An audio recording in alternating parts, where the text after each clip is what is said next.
Good morning, students.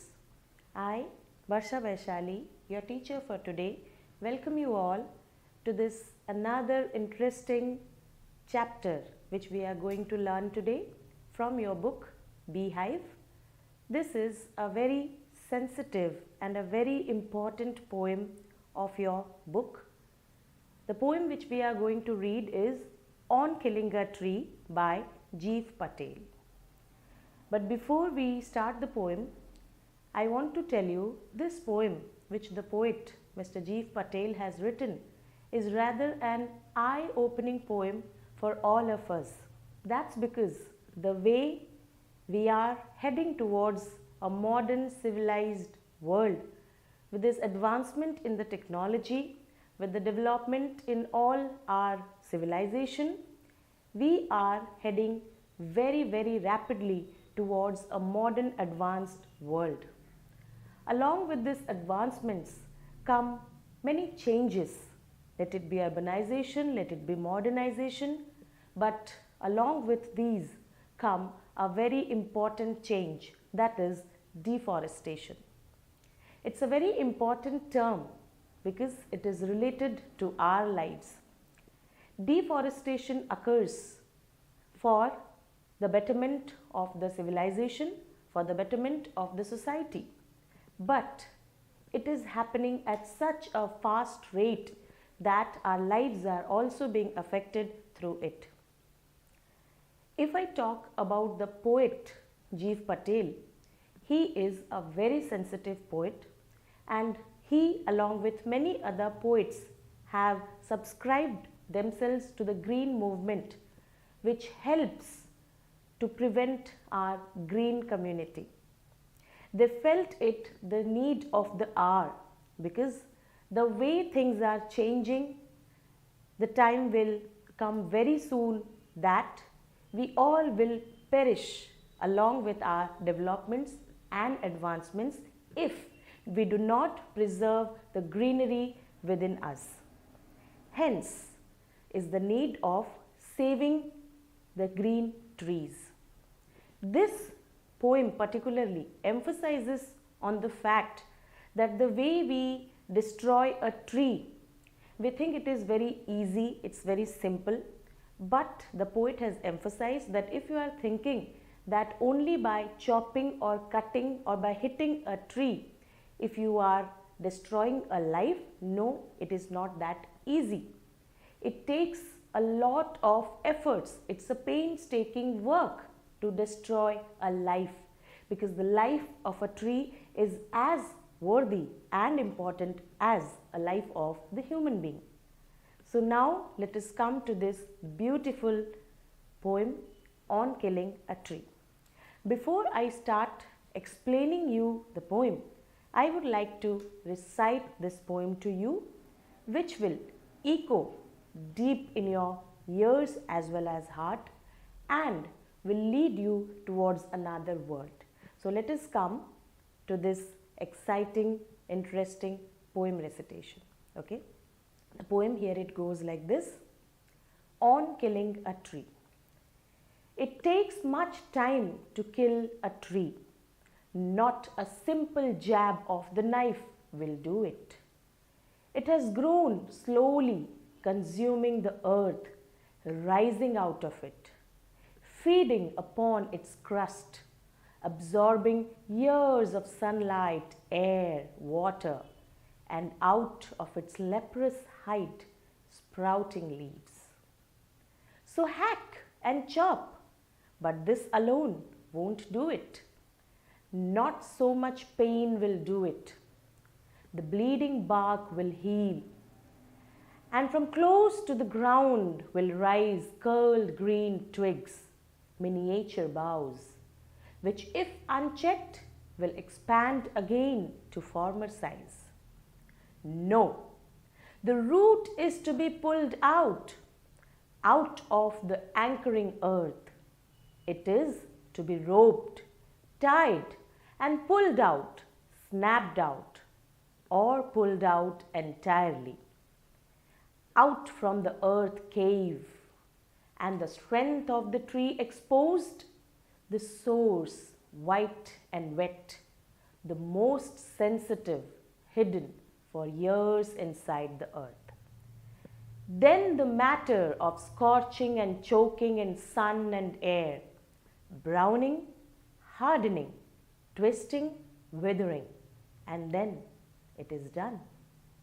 The poem is written by Jeev Patel. So you can already feel the intensity of the words the poet has tried to convey. Now we will understand the poem with the stanzas. So here we start with the first stanza. As you can see, the stanza starts with, "It takes much time to kill a tree. Not a simple jab of the knife will do it." Here the poet emphasizes on the fact that if you have decided that you are going to kill a tree, don't take it as a simple and easy job, because it is not that easy as you think it to be. He says, not a simple jab of the knife. Students, jab means a sudden rough blow. One strike, that's it. So if you feel that your work is going to be over, the tree is going to be killed just with a simple rough blow, it's not done. It's not easy. It has grown, slowly consuming the earth. Now the poet also explains why is it not so easy. It is not so easy because the plant which you see now has not grown within a second, has not grown just in a day. It has taken so many years. It has grown slowly consuming the earth. It has grown from the soil. It has absorbed, consuming means absorbing the earth. It has grown slowly from the earth. It has absorbed all the vital, eminent, rich nutrients from the soil, and it has grown to such a huge giant tree. Rising out of it, rising out of the soil, feeding upon its crust, it got all its food. Feeding means it got its food. From where? From the soil. Crust is the surface of the soil. Absorbing years of sunlight, air, water. Not only the food, students, it has also received sunlight, air, water all throughout these years. Do you think it was just for a second, it was just for a moment, or it was just for a day? Not at all. It was all for so many years. It's such a painstaking process. It's such a time-consuming process for a tree to grow from a tiny sapling, from a seed you can say, to become what it is now. So it has taken so many years for the tree to absorb all the nutrients, to absorb all the sunlight, air and water from the surroundings, and grow into such a strong tree. And out of its leprous hide, it's very important here, we are going to understand about the leprous hide. Hide means the bark of the tree, and leprous. Leprous is related to the disease leprosy. In this phrase, the poet wants to say the hide means the bark, the trunk of the tree. The bark of the tree turns as if it is of a skin of the leprosy patient. So it has been compared with the skin of a leprosy patient. When a person gets leprosy, leprosy is a disease. So in this disease, the skin of the patient gets patchy, gets discolored, and it is very irregular and scaly. So the hide of the tree has been compared with the skin of a patient of a leprosy. So it is known as leprous hide. So the poet wants to say the leaves sprout. Sprouting means growing. The leaves grow from the hide of the tree, the bark of the tree, which looks discolored, patchy, irregular and scaly. So again the poet wants to emphasize upon the fact that a simple jab, a simple rough sudden blow is not going to destroy the life of the tree completely. because the tree has taken so many years, so many painstaking, difficult, hard years to grow from the earth by absorbing all its rich and vital nutrients, absorbing so many years of sunlight, air and water. And from the discolored skin of the tree grows the leaves. So this is all explained in the first stanza. Now students, let us move towards the next stanza. So here is the next stanza. So hack and chop, but this alone won't do it. The poet wants to tell you that hack and chop. Children, hack means cutting roughly something with heavy blows. So you cut again and again by striking it hard. So that is called hack. And chop means you could have seen your mother chopping the vegetables into small pieces. So that is called hacking and chopping. So the poet wants to say that if you want to cut a tree by roughly striking with so many blows, by hacking and chopping, it's not going to help you. It's not going to destroy the life of the tree completely. So hack and chop, but this alone won't do it. Not so much pain will do it. You may do a lot of efforts by hacking and chopping continuously, but that is not going to help you in any way. That is not going to kill a tree in any way. That is what the poet wants to emphasize. The bleeding bark will heal, and from close to the ground will rise curled green twigs. The bleeding bark will heal.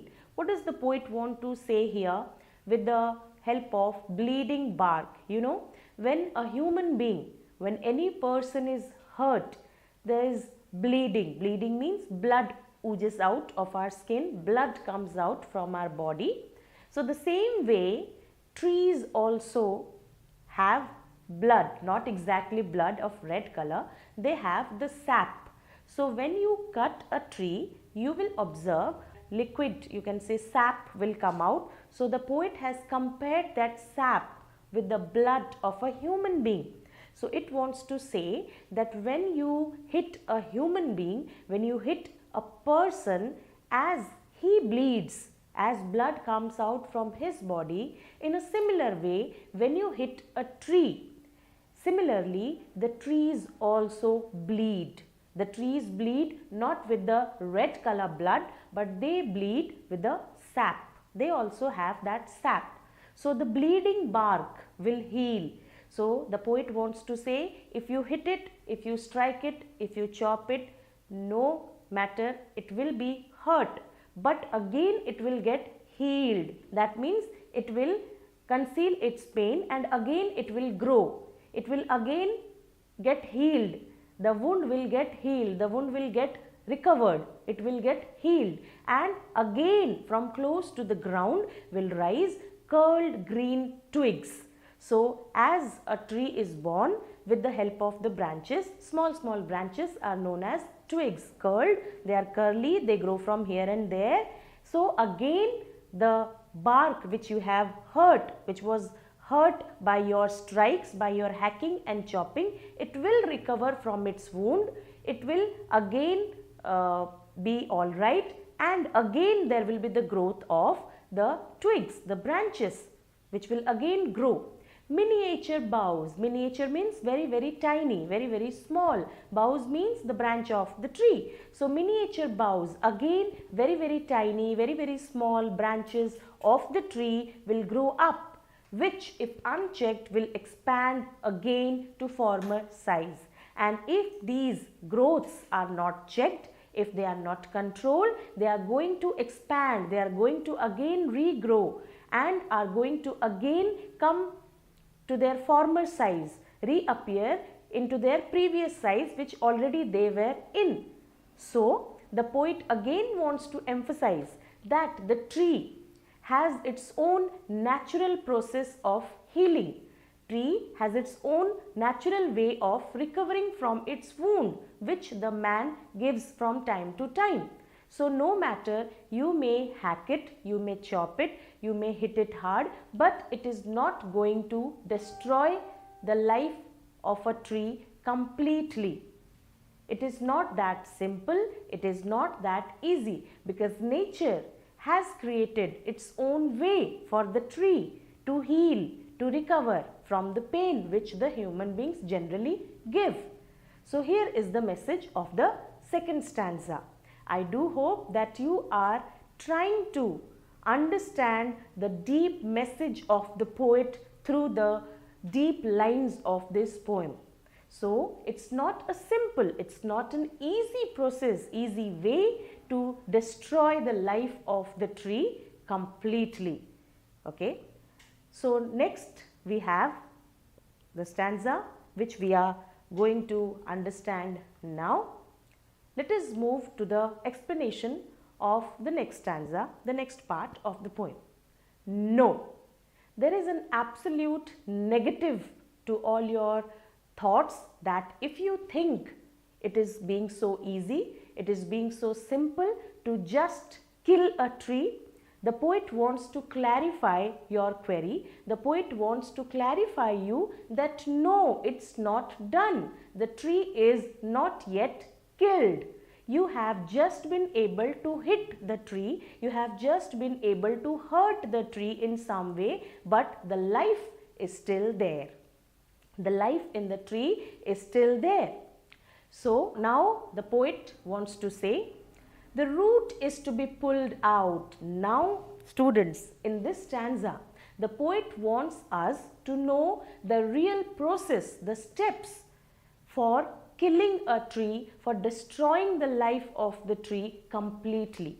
Now he has explained it through the stanza. The root is to be pulled out. He says, if you want to kill a tree, then the real life of the tree is in its roots. So the root has to be uprooted, the root has to be pulled out from the soil, out of the anchoring earth. Anchoring here, which means which is fixed firmly to the soil. You know, the roots expand themselves, they spread everywhere in the ground and they make the tree stand firmly.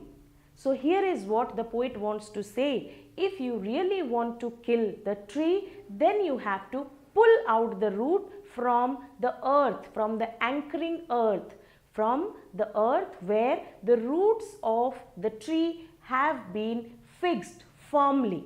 So how it has to be uprooted? Is it that easy? He again explains it. How you are going to take out the root from such firm, tight clutches of the earth. It is to be roped, tied and pulled out, snapped out. So now the poet wants to say, if you really want to destroy the life of the tree, then you have to tie the tree with a strong rope. You have to tie it very strongly. You have to rope it, you have to tie it, and then you have to put all your efforts, you have to put all your force and pull it very hard, snapped out. Snapped out is again chopping. Snapped out means chopped out. So you have to pull with your complete strength, with all your physical strength you do have, and then you have to uproot the tree from the earth. The tree should be out from the earth entirely, or pulled out entirely, out from the earth cave. Here the poet wants to say the earth cave where it has made the earth its shelter, its cave, and the roots are immersed very deeply within the earth's cave. From that shelter, from that cave, from that house of the earth, you have to pull the roots of the tree completely, entirely, and the strength of the tree exposed. And then you will find the real strength, the real power of the tree will be exposed to you, will be displayed to you. Where is the real strength of the tree? The poet wants to say the real strength, the real power of the tree is in its roots, the source from where the tree has grown, from a tiny seed, from a sapling to such a giant, huge tree.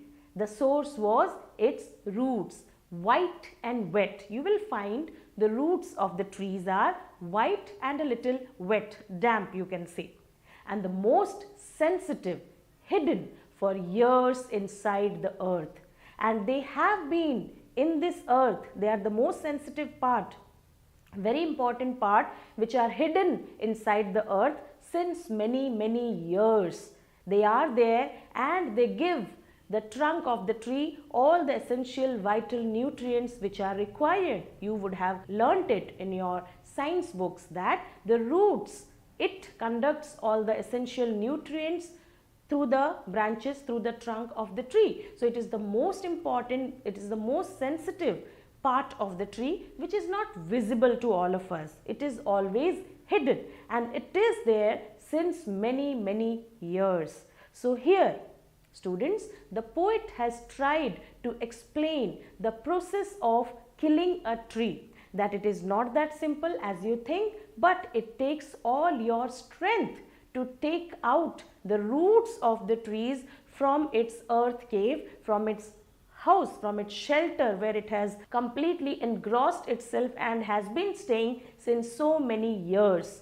So then when you pull out the roots from the earth, then there is the death of a tree, because it is no more inside the earth. The roots are out and the tree dies. Now let us move to the last stanza of the poem, which is the most important part of the poem. Then the matter of scorching and choking in sun and air. So after you have uprooted the tree completely, then starts the real process, the destruction of the tree, of scorching and choking. With the words scorching and choking, the poet wants to say the process of drying up of the tree. You see, after the death of a person, the body, if it is kept on the surface, on the soil, then it gets decomposed slowly. The same happens with the tree. The poet is trying to compare the life of the human being with the life of the tree. So, as a human being is dead and after he is dead, the whole decomposition process occurs. Similarly, when a tree is uprooted, the same process goes along with the tree of scorching and choking. Here, the trees are dried up after being uprooted. Scorching and choking is drying up. In sun and air, with the hot rays of the sun, it gets completely destroyed, it gets dried up, and with the air, it gets brown in color, it gets harder and harder, twisting, withering, and then it is done. Twisting. The whole tree, the branches and all, they get twisted and curled because of the effect of the harsh rays of the sun and the air, and then the journey of the tree is all over. So that's what is the story of a tree. It takes so many innumerable years for a tree to grow up from a tiny sapling to a huge giant tree. But when it dies, the journey gets over immediately. The poet wants to emphasize upon this message that we are not killing a tree, but we are killing the lives for ourselves, because these trees will be there forever and ever and will be helping our future generations in surviving in this polluted, modernized, advanced, artificial world. If we are not going to take care of these beautiful angels on earth, the trees, then we are going to suffer a lot because of our carelessness, our negligence, and our selfishness. So, students, there is a deep message hidden within this poem which all of us have to feel and understand deeply, that trees are our best friends. All of you know it very clearly. We are going through a very tough phase now, the pandemic, and that is not just because of a simple meager virus. It is also because of the nature which is being destroyed completely. So the natural recovery of us is not that strong. We are not being able to recover so quickly because the nature is not there with us. The nature is not helping us to recover. If we would have taken care of the nature, then the nature would have also taken care of us in a positive way. So students, it's high time that we realize this truth. This is a bitter truth actually, and we have to realize it at the earliest, that we have to save our nature. We have to take care of the trees, and instead of uprooting, instead of killing these trees, we have to plant more and more trees for ourselves, for our future generations to live a happy, peaceful life. So here we come to the end of the poem. Next, we will discuss about the literary devices present in the poem. Okay. So, if we observe the poem completely, then you will find out the rhyming scheme. Now, can you tell me, do you find an exact rhyming scheme of a poem, of this poem particularly? Do we find a rhyming scheme? If you observe the poem carefully, we do not have any particular rhyming scheme. You have to see the last word of the lines. So we do not find any sync, any rhyming amongst all these lines. So the poem doesn't have a particular rhyming scheme. It is a free verse. It is a free verse. Free verse is a poem where there is no rhyming scheme present. Okay, so this poem doesn't have a particular rhyming scheme. Now let us talk about another literary device. The next literary device which we find in this poem is enjambment, E-N-J-A-M-B-M-E-N-T, enjambment. Now, enjambment is the continuity of the poem continuously in all the consecutive lines without any punctuation. If you observe the lines of the poem, let it be the first stanza. So it starts with, it takes much time to kill a tree. Then again in the next line, it doesn't end there. It continues again with this another line, will do it. So again another line starts there. It has grown, slowly consuming the earth, rising out of it, feeding. So it goes on continuously and continuously. So that is called an enjambment, where the lines of the poem continue without any stopping, without any punctuation mark. So that continues. So we will find enjambment here in the first stanza. In the next stanza also you have it. So in all the stanzas there are almost the evident examples of enjambment. Now let us move on to the next literary device, metaphor. You know, metaphor is a comparison, which is a indirect comparison where words as or like not used. If you use like or as to compare, then it becomes a simile.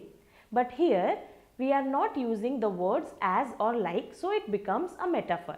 So here the example of metaphor is leprous hide, where the skin of the tree has been compared with the skin of a patient of a leprosy. It is an indirect comparison. Here in the poem you will not find it anywhere it is mentioned, but it is an indirect comparison made that the bark, the skin of the tree is similar to the skin of the leprosy patient, which is patchy and discolored. So that is the example of metaphor.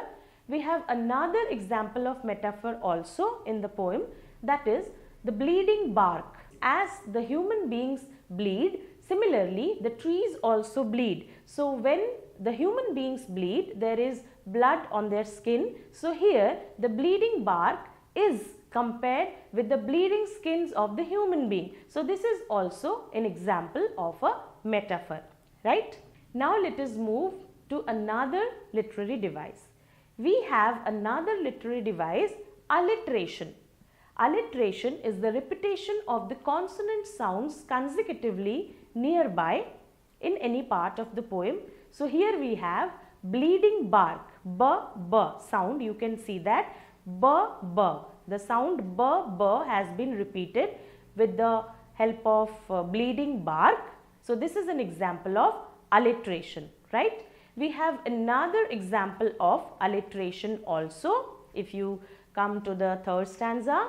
White and wet. So here the consonant sound w has been repeated, and that is an example of alliteration. When the consecutive repetition is there of the consonant sounds, that is known as alliteration. We have seen that bleeding bark, b, b, white and wet, that is w, w. Okay. Now let us move to another literary device which we find in this poem. So that is repetition.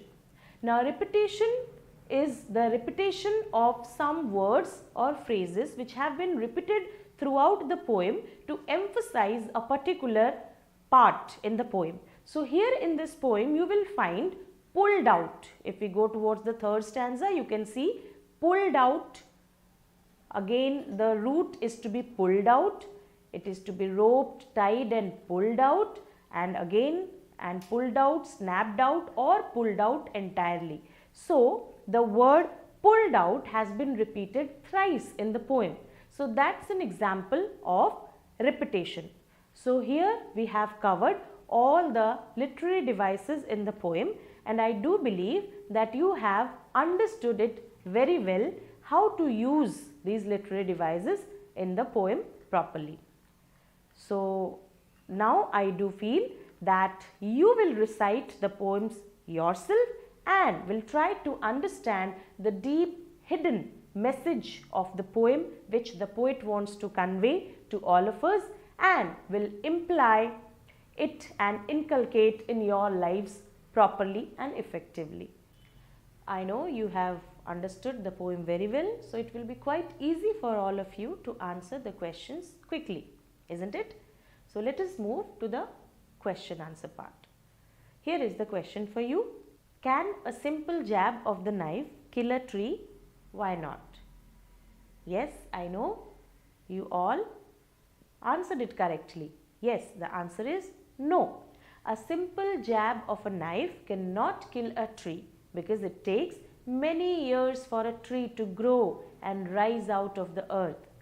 And moreover, only a chop cannot kill it because it will slowly rise again and grow to its original size. Okay? So, let us move to the next question. How has the tree grown to its full size? List the words suggestive of its life and activity. Let me repeat the question once more. How has the tree grown to its full size, and list the words suggestive of its life and activity. Yes, you people are absolutely smart enough to answer this. Yes, you are correct. The answer is the unchecked growth of the tree has led it mature to its full size. It has consumed the earth and rose above it by absorbing years of sunlight, air and water from its crust. And the words which are suggestive of its life and activity are grown, consuming, rising, feeding, absorbing, sprouting, pain, bleeding, heal and expand. Okay. So let us move to the next question. The next question is, what is the meaning of bleeding bark and what makes it bleed? I repeat the question, what is the meaning of bleeding bark and what makes it bleed? Yes, I knew you would be able to answer this. Yes, bleeding bark refers to the area on the tree trunk where it has been hit with the axe, and it bleeds because the woodcutter has wounded the tree by cutting and chopping it. So it's the same way as a human being feels. So this is the answer. Okay. Let us move to the next question.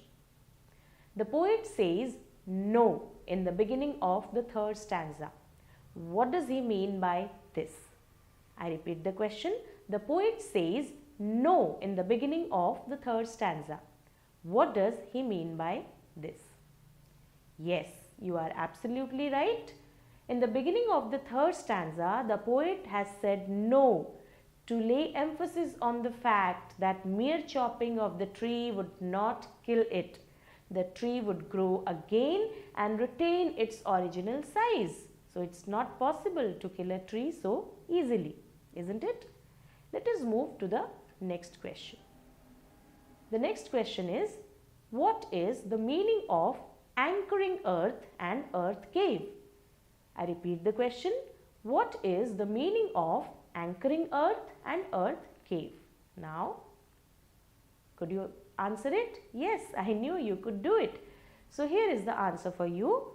Anchoring earth refers to the earth under which the roots of a tree are held firmly, thereby providing strength and nourishment to it. Okay? And earth cave refers to the earth. The poet calls it so because the roots, which are the most sensitive part of the tree, they stay hidden securely and safely under the earth. Okay?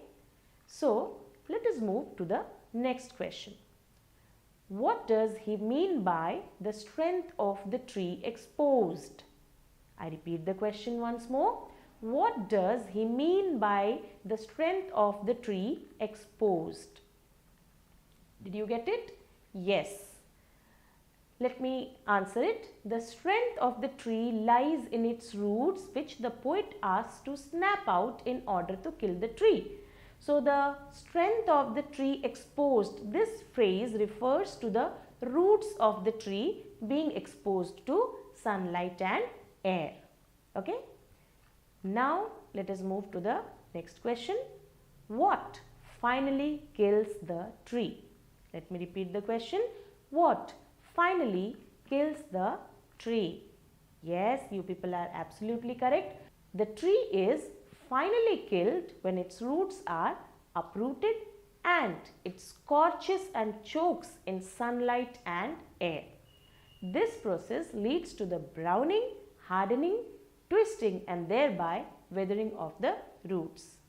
So here we come to the end of the discussion of the question answer part. I do believe that you have really understood the chapter well and you will be able to use the message, the deep message of the poet in your lives in a positive way. Thank you. Keep smiling and keep enjoying your learning as well through the online sessions. Thank you and bye-bye.